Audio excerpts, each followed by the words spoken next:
আল্লাহ আমার রব, এই রবি আমার সব। দামে দামে তন মনে তারি অনুভব। তোমার দুনিয়াতে আমি যেদিকে তাকাই, অথই নিয়ামতে ডুবে আছি সবাই। পাক পাখালির গানে শুনি তসবি কলো রব, তসবি কলো রব। আল্লাহ আমার রব, এই রবি আমার সব। আসসালামু আলাইকুম। প্রিয় দর্শক, আপনারা কেমন আছেন? সবাই ভালো থাকুন, সেটাই আমাদের একান্ত কামনা। শুরু হলো আপনাদের প্রশ্ন নিয়ে আপনাদের এই প্রিয় অনুষ্ঠান আপনার জিজ্ঞাসা। আপনাদের সাথে আছি আমি জয়নুল আবেদিন আজাদ। আজকেও আপনাদের প্রশ্নের জিজ্ঞাসার জবাব দিচ্ছেন বিশিষ্ট আলেম ডক্টর মোহাম্মদ সাইফুল্লাহ। আসসালামু আলাইকুম ওরহমতুল্লাহি ওয়া বারাকাতুহু। প্রিয় দর্শক, চলুন তাহলে জিজ্ঞাসার জগতে। শুরুতে একটি ইমেল, এটি পাঠিয়েছেন মোহাম্মদ নাহিদ হাসান, কুষ্টিয়া মেহেরপুর থেকে। আপনি লিখেছেন, যদি গোসল ফরজ হয়ে থাকে এমন অবস্থায় কি রান্না করা বা কোনো খাদ্য গ্রহণ করা যাবে? হ্যাঁ, গোসল ফরজ হলে আপনি রান্না করতে পারবেন, খাদ্য গ্রহণ করতে পারবেন। তবে সুন্নাহ তরিকা হচ্ছে বা সুন্নাহ নির্দেশনা হচ্ছে এই ক্ষেত্রে রাসূলুল্লাহ সাল্লাল্লাহু আলাইহি ওয়াসাল্লাম বলেছেন, কেউ যদি তাখির করার প্রয়োজন হয় গোসল করতে, মানে গোসল করাটাকে তাখির করার প্রয়োজন হয়, মানে ডিলে করার প্রয়োজন হয়, তাহলে সে উজু করে নেবে। মানে যদিও উজুর মাধ্যমে পরিপূর্ণ তাহারাত হাসিল হবে না, তারপরেও তার এতটুকু তাহারাত হাসিল হবে, যে সে মানসিকভাবে একটু এটাকে বলা হয় থাকে না, আরবিতে বলা হয় না সাত, প্রাণবন্ততা পাবে, একটু প্রফুল্ল হবে। জি, প্রফুল্ল হবে। তো এই জন্য মূলত কারণ এটা কুসুর, এটা হলো জানাবাত বা অপবিত্রতা, এটা ফরজ গোসল, যেটা অত্যাবশ্যক করতে হবে। মানুষের মধ্যে একটু দুর্বলতা আসে, বিষণ্ণতা আসে, ফলে তিনি উজু করে নেবেন। কিন্তু উত্তম হচ্ছে যেটা, সেটা হলো যদি কোনো কারণ না থাকে তাহলে ডিলে না করা, যথাশীঘ্র সম্ভব ফরজ গোসল আদায় গোসল করে নেওয়া, ডিলে না করা। কিন্তু ডিলে করার কোনো কারণ হতে পারে, ওজোর থাকতেও পারে, কারণ থাকলে সেক্ষেত্রে তিনি খাবার নিতে কোনো অসুবিধা নেই, তিনি কথা বলতে কোনো অসুবিধা নেই, রান্না করতে কোনো অসুবিধা নেই, অথবা চিঠি লিখতে কোনো অসুবিধা নেই, অথবা পত্রিকা বইপত্র পড়তে কোনো অসুবিধা নেই। তবে আগে ওযু করে নেওয়াটা। জি। আপনি আরো লিখেছেন, মহিলারা কি ঈদগাহে ঈদের নামাজ আদায় করতে পারবেন? রাসূলুল্লাহ সাল্লাল্লাহু আলাইহি ওয়াসাল্লাম মূলত নির্দেশ দিয়েছেন ঈদগাহে নারীদেরকে উপস্থিত করানোর জন্য। এখন আমরা প্রশ্ন করতেছি, মহিলারা কি ঈদগাহে সালাত আদায় করতে পারবে কিনা ঈদের নামাজ? শুধু নির্দেশ দিয়েছেন তা নয়, বরং রাসূলুল্লাহ সাল্লাল্লাহু আলাইহি ওয়াসাল্লাম যাদের উপর সালাত ফরজ নয় সঙ্গত কারণে, ঋতুবতী মহিলা যারা আছে, তাদেরকেও রাসূলুল্লাহ সাল্লাল্লাহু আলাইহি ওয়াসাল্লাম ঈদগাহে উপস্থিত করাতে নির্দেশ দিয়েছেন। সুতরাং আমরা ইসলামের জ্ঞান থেকে কতটুকু দূরে সরে গিয়েছি, যে কতটুকু অন্ধকারের মধ্যে আমরা গিয়েছি, যে অন্ধকারের কারণে আজকে আমাদের প্রশ্ন আসছে, বা আমরা এই প্রশ্নের মুখোমুখি হচ্ছি যে নারীরা ঈদগাহে গিয়ে ঈদের সালাত আদায় করতে পারবে কিনা। এই প্রশ্নটা এই জন্য করলাম বা বললাম যে আসলে ইসলামের জ্ঞান থেকে আমরা দূরে সরে যাচ্ছি, ফলে আমরা এই ধরনের একটা অন্ধকারাচ্ছন্ন অবস্থার মধ্যে নিজেদের ঠেলে দিচ্ছি। আমাদের সমাজে তো অধিকাংশ জায়গায় এই ব্যবস্থা নেই, মেয়েদের ঈদগাহ সালাতের ব্যবস্থা নেই। কেন? ওই জন্যই নেই, না জানার কারণে। আজকাল কোন কোন জায়গায় কিছু ব্যবস্থা হচ্ছে, কিন্তু অধিকাংশ ক্ষেত্রে ঈদগাহে মেয়েদের জন্য ব্যবস্থা রাখা হয়নি।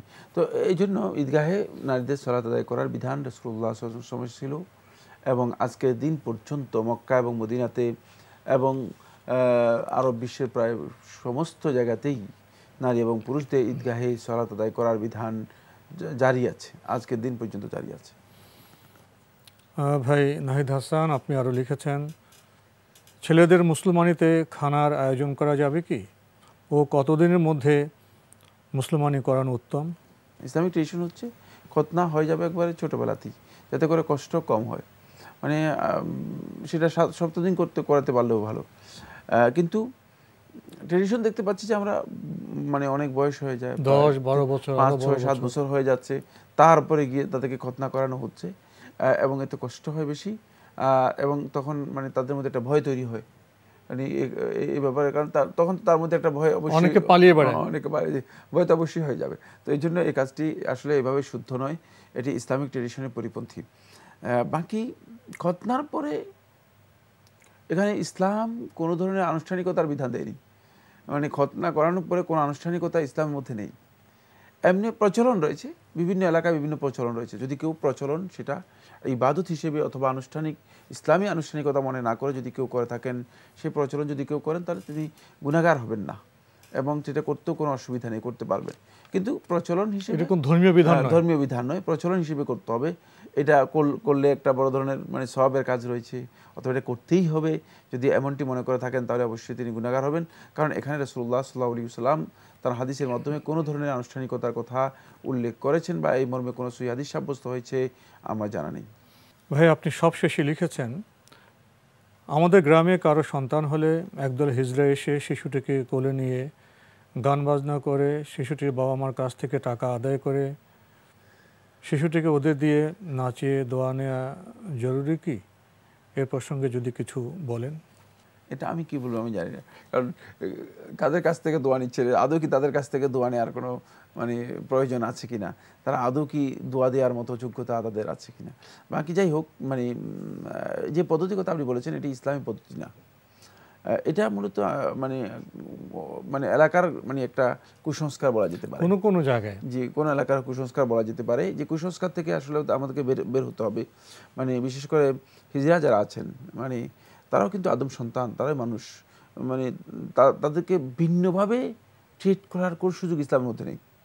কারণ মানব সমাজ থেকে তাদেরকে ভিন্ন একটি সমাজ মনে করলে তাহলে আপনি তাদেরকে কোন সমাজ মনে করবেন? নাউজুবিল্লাহ, এটা খুব গলত। তারাও মানুষ, তারা মানুষ। এখন তাদেরকে আপনি যদি ভিন্নভাবে নিয়ে যান তাহলে যেটা হবে সেটা হচ্ছে মানে আরেকটা মানে মানে আরেকটা গ্রুপ তৈরি করলেন, এবং তাদেরকে আপনি কি ইসলামের কীভাবে বিধান দিবেন?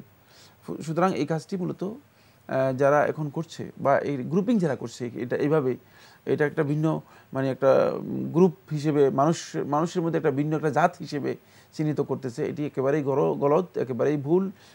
এরা মানব সমাজের অংশ এবং এরা মানুষের ঘরে জন্মগ্রহণ করেছে। যাদের ঘরে জন্মগ্রহণ করেছে তাদের দায়িত্ব রয়েছে এদের উপর, এবং তাদের নৈতিক ইসলামী দায়িত্ব রয়েছে। সুতরাং এই ইসলামী দায়িত্ব যারা লঙ্ঘন করে তাদেরকে একটা গ্রুপ তৈরি করে দিয়ে, একটা ভিন্ন জাত তৈরি করে দিয়ে মানুষের মধ্যে এই ধরনের হিংস্রতার জন্য ছেড়ে দিচ্ছেন। ফলে এই কাজটি মনে হচ্ছে যেন দায়িত্বহীন, বলগাহীনভাবে মানুষদেরকে হিংস্রতার দিকে ঠেলে দেয়া।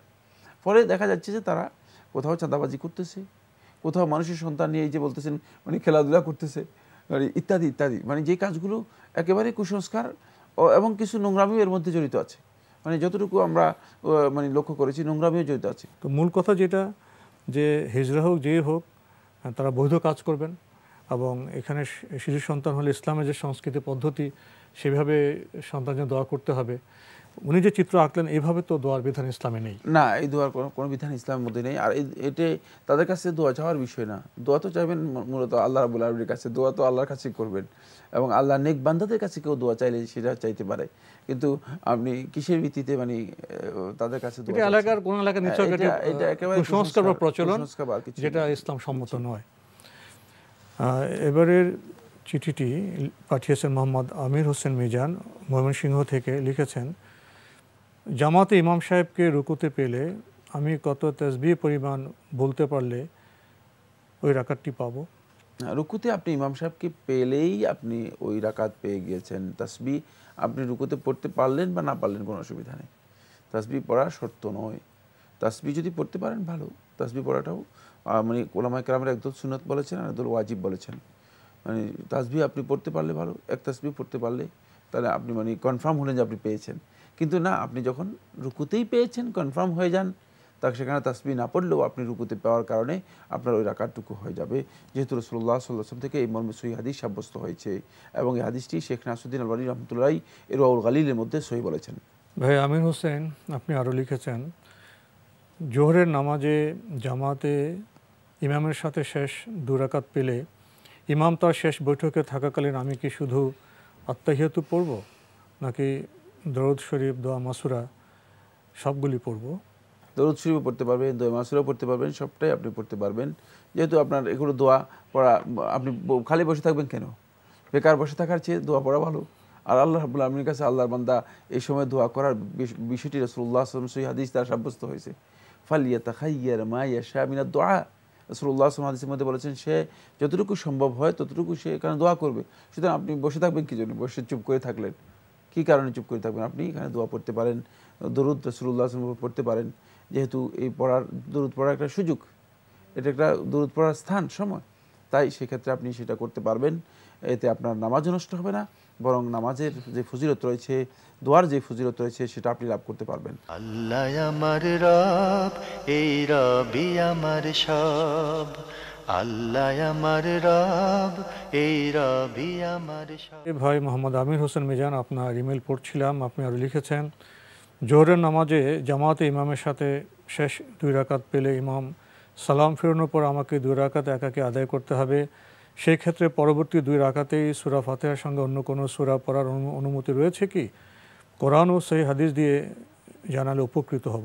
জি, সূরা ফাতিহার পর আপনি যে কোনো সূরা পড়তে পারেন, এই মর্মে সহিহ মুসলিমের মধ্যে সহিহ হাদিস সাব্যস্ত হয়েছে। রাসূলুল্লাহ সাল্লাল্লাহু আলাইহি ওয়াসাল্লামের কাছ থেকে রাসূলুল্লাহ সাল্লাল্লাহু আলাইহি ওয়াসাল্লাম বলেছেন যে সূরা ফাতিহা এবং আরও কিছু যদি কেউ পড়তে চায় সে পড়তে পারবে। প্রিয় দর্শক, আমাদের হাতে আরও একটি ইমেল, এটি পাঠিয়েছেন মোহাম্মদ গোলাম মুস্তফা ময়মনসিংহ থেকে। আপনি লিখেছেন, আমি আপনার জিজ্ঞাসা অনুষ্ঠানে একজন নিয়মিত শ্রোতা। আমার 2টি প্রশ্ন। 1, স্বামী ও স্ত্রী তাহাজ্জুদ ও সালাতুল হাজতের নামাজ জামাতে পড়তে পারবে কি? যদি পারে তবে সূরা কেরাতকে জোরে শব্দ করে পড়তে হবে নাকি ধীরে পড়তে হবে? সালাতুল হাজত নামাজের সময় সঠিক নিয়মটাও বলবেন। উক্ত নামাজের সেজদার মধ্যেও শেষ বৈঠকে দোয়া মাসুরা পড়ার পর সালাম ফেরানোর পূর্বে কোরআনের দোয়ার আয়াত এবং বাংলায় দোয়া করা যাবে কি? কয়েকটা প্রশ্ন একসাথে করে ফেলেছেন। প্রথম হচ্ছে সালাতুত তাহাজ্জুদ স্বামী স্ত্রী জামাতে পড়তে পারবেন কিনা। হ্যাঁ, যদি স্ত্রী স্বামীর পেছনে অংশগ্রহণ করে তিনি অংশগ্রহণ করতে পারবেন, এবং স্বামী ইচ্ছা করলে সেখানে তেলাওয়াত আওয়াজ করে পড়তে পারবেন। কিন্তু রাত্রেবেলার সালাতের মধ্যে তেলাওয়াত অনেক জোরে অনেক আওয়াজ করে পড়া, মানে তাহলে ঘরের লোকেরা যারা আছে তারা ডিস্টার্ব ফিল করবে, ঠিক না? সীমিত আওয়াজ, মানে রাসূলুল্লাহ সাল্লাল্লাহু আলাইহি ওয়াসাল্লাম এমন আওয়াজে পড়তেন যে একটু গুনগুন আওয়াজ হতো। যেমন হাদিসের মধ্যে ওলামা এভাবে এসেছে, মানে আজিজিল মিরজাল, যেমন পাতিল এর মধ্যে যখন পানি দেওয়া হয়, পানি উতরানোর পরে যে একটা আওয়াজ হয় না, এই ধরনের একটা আওয়াজ, এই ধরনের একটা আওয়াজ, মানে অল্প আওয়াজ। এটা মানে একেবারে আওয়াজটা যাতে করে সত্যিকার, মানে আপনি খুব লাউড হবে, মানে আওয়াজের মানে পরিপূর্ণ নিতে পারেন, ভলিউম নিতে পারেন। এই জন্য সাহাবী স্পষ্ট করে বলে দিয়েছেন আজিজিল মিরজাল, মানে একেবারে মানে পাতিলের যেই মানে টকবক যে আওয়াজ, এই আওয়াজের মতো আওয়াজ হতো। সুতরাং সেখানে অনেক লাউডলি জোরে, মানে আপনি তাহাজ্জুদের সালাতের মধ্যে কেরাত পড়লেন, ঘরের সবাইকে মানে জাগিয়ে দিলেন, এটি সুন্নাহ দ্বারা সাব্যস্ত হয়নি, সুন্নাহ অনুযায়ী এটি অনুমোদিত নয়। আর সালাতুল হাজাতের জন্য কোনো জামাত হাদিস দ্বারা সাব্যস্ত হয়নি। সালাতুল হাজাতের ব্যাপারে যে হাদিসটি শেখ নাসিরুদ্দিন আলবানী রাহমাতুল্লাহ তাসহিহুল মিশকাতের মধ্যে মানে সহিহ বলেছেন, এটি শুধুমাত্র নফল নামাজ, এর অতিরিক্ত কিছুই না। আপনি আরও লিখেছেন, একজন ব্যক্তির নিজের বাড়ি ও 3-4 বিঘা মাঠের জমি আছে এবং কোনো জরুরি প্রয়োজনে 80-90 হাজার টাকা জমি লাগিয়ে বন্ধক দিয়ে যতদিন সম্পূর্ণ টাকা ফেরত না দেবে ততদিন সেই টাকা প্রদানকারী ব্যক্তি জমি ভোগ দখল করবে, এই শর্তে টাকা ঋণ নেয় এবং শুধুমাত্র জমি বিক্রি করে বন্ধকি জমি ছাড়ানো বা ঋণ পরিশোধের অন্য কোনো সামর্থ্য না থাকে, তবে তাকে ঋণ পরিশোধ বা জমি ছাড়ানোর শর্তে জাকাতের কথা উল্লেখ না করে দেয়া যাবে কি? তাকে জাকাতের টাকা দেওয়ার কোনো প্রয়োজন আছে বলে আমি মনে করি না, কারণ তার কাছে সম্পদ রয়েছে আলহামদুলিল্লাহ। যে সম্পদ দিয়ে সে জাকাত আর তার যে ঋণ আছে সে ঋণ পরিশোধ করতে পারে। আর জমিন বিক্রি করাও খুব কঠিন কাজ নয়, সহজ কাজ। যদি এমন হতে যায় ইম্পসিবল, জমিন বিক্রি করতে পারতেছে না, সম্ভব না, ওজোর হলো অন্য কথা, ওজোর ভিন্ন কথা। যেহেতু তার মানে ঋণ পরিশোধ করার মতো সামর্থ্য মানে তার কাছে আছে এবং সেই সামর্থ্য পরিপূর্ণরূপেই আছে, সুতরাং সেক্ষেত্রে তাকে জাকাত দেওয়ার প্রশ্নই আসে না, জাকাত দিলে জাকাত আদায় হবে না। দর্শক, এবার আমাদের হাতে একটি ইমেইল, এটি পাঠিয়েছেন হোসেন ধানমন্ডি, ঢাকা থেকে। লিখেছেন, my question is, one day I saw that Dr. Zakir said a name of surah. He gave references from Surah Hamim as-Sajda, but he said it is Surah Fussilat. Another day he said Surah Iqra, but we know it is Surah Alaq. Please say me about that. এক সূরার একাধিক নাম রয়েছে, আর কিছুই না। জি, এই সূরার মানে সূরা হামিম আস-সাজদা যেটা, এটা সূরা ফুসসিলাত, নাম ভিন্ন রয়েছে। একই সূরা আলাক, সূরা ইকরা, এটা আরো অনেক নাম রয়েছে, আরো অনেক নাম রয়েছে। জি, এগুলো অনেক আমাদের শরীরে একাধিক নাম আছে, এটা আমার না জানার কারণে আমরা জি জি একটু সমস্যাগ্রস্ত হয়ে পড়ি এবং আমরা বোধহয় খুব ভাবনায় পড়ে যাই। তো আপনি প্রশ্ন না, করে এগুলো ভালোই হয়েছে এগুলো যে একেবারে খুঁটিনাটি বিষয়। জি। অনেকেই জেনে গেলেন জি, বিষয়টা। জি। দর্শক, এবার আমাদের হাতে আরও একটি ইমেল, এটি পাঠিয়েছেন শরীফুল ইসলাম রামপুরা, ঢাকা থেকে। আপনি লিখেছেন, যেসব মানুষ শারীরিক মানসিক প্রতিবন্ধী অর্থাৎ ল্যাংড়া, লুলা, কানা, আতুর, এরা কি সৃষ্টির গড়া, না মাতা পিতার দোষে এমন, না সে নিজে চেয়ে এনেছে, না তার কর্মে লেখা ছিল? এটা আল্লাহ সুবহানাহু ওয়া তাআলা এভাবে সৃষ্টি করেছেন এবং এর হিকমত আল্লাহ সুবহানাহু ওয়া তাআলা সবচেয়ে ভালো জানেন। এত বিশ্লেষণ করার প্রয়োজন নেই। যত জ্ঞান আমাদেরকে দেওয়া হয়েছে এর মধ্যে এই জ্ঞান আমাদেরকে দেওয়া হয়নি। আল্লাহ রাব্বুল আলামিন এই বিশাল মাখলুকাতের মধ্যে যে কত ক্ষুদ্র ক্ষুদ্র প্রাণী সৃষ্টি করেছেন, যে অক্টোপাস আছে না, এটা সৃষ্টি করেছেন কেন? এর 12টা পা, বা পিঁপড়া কেন সৃষ্টি হলো? এখন এর 12টা পা, একটা দুটি না, এর তো কোনো কাজ দেখি না, 12টা পা কেন? তো এই জন্য এই বিষয়গুলো মানে আমাদের যদি জানা থাকে ভালো, কেউ যদি গবেষণা করে বের করতে পারেন সেটা ভিন্ন কথা, কিন্তু এই নিয়ে এর পেছনে সময় নষ্ট করার চেয়ে আরও অনেক গুরুত্বপূর্ণ দায়িত্ব যেগুলো আমাদের উপর দেওয়া হয়েছে সেগুলো পালন করার চেষ্টা করা আমাদের উপর ওয়াজিব। এটি মূলত এমন কোনো প্রশ্ন নয় যে প্রশ্নের মানে খুব বেশি আমাদের মানে গুরুত্ব দিতে হবে অথবা এর পেছনে সময় নষ্ট করতে হবে। তবে ভাই, আসুন আমরা চেষ্টা করব যারা প্রতিবন্ধী আছেন তাদের জন্য আমরা সাহায্য সহযোগিতা করি, সেটি হবে আমাদের আসল কাজ। ভাই শরীফুল ইসলাম, আপনি আরও লিখেছেন, হুসাইন বিন মনসুর হাল্লাজের জিকির ছিল আনাল হক আনাল হক, মানে আমি আল্লাহ আমি আল্লাহ। আমার প্রশ্ন হচ্ছে, ফেরাউন এই কথা বলতো, সবচেয়ে বড় তাগুদ হয়েছিল, আর একই কথা বলে কি করে সেই মনসুর হাল্লাজ আল্লাহর বড় অলি হয়ে গেলেন? আর যদি তিনি কুফরি জিকির করে থাকেন, তাহলে সেই সব আলেম তাকে আল্লাহর অলি বলে থাকে, আমরা কি সেই সব আলেমদের অনুসরণ করব?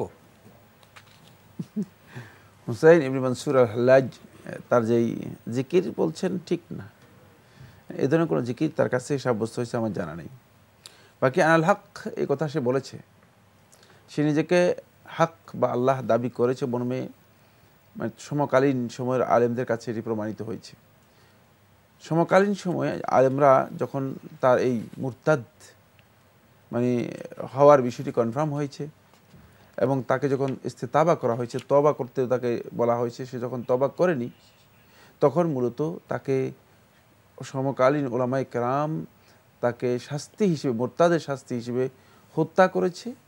হত্যা করে তাকে শুলে ছড়ানো হয়েছে জিসের বাগদাদের মধ্যে।